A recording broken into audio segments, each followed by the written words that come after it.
বন্ধুরা, আজকে একটি নতুন রেসিপি নিয়ে আসতেছি। দেখুন, চট্টগ্রামের মেজবানি মাংস সরিষার তেল দিয়ে রান্না।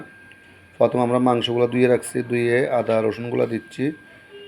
আজকে মেজবানি মাংস রান্না করতে কী লাগে আপনারা অবশ্যই খেয়াল রাখবেন। এখানে দিচ্ছি কাজু বাদাম বাটা, সরিষা বাটা, পরিমাণ মতো হলুদ, মরিচ, লবণ, লাল মরিচের গুঁড়া, গরম মশলা, পেঁয়াজ কুচি।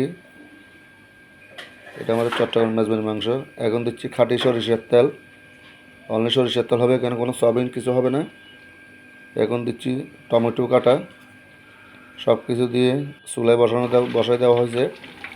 এখন গরু মাংসগুলো আমরা কষাইতেছি। দেখেন মশলা কষানোর পরে কত সুন্দর কালার আসবে, খুব সুন্দর লাল কালার চলে আসবে। মাংসটা কষানি শেষ। অবশ্যই আজকে এ পর্যন্ত যদি ভালো লাগে সবাই আমাকে লাইক শেয়ার কমেন্ট করবেন। বন্ধুরা, আজকে একটি নতুন রেসিপি নিয়ে আসতেছি। দেখুন, চট্টগ্রামের মেজবানি মাংস সরিষার তেল দিয়ে রান্না। প্রথমে আমরা মাংসগুলো ধুয়ে রাখছি, ধুয়ে আদা রসুনগুলো দিচ্ছি।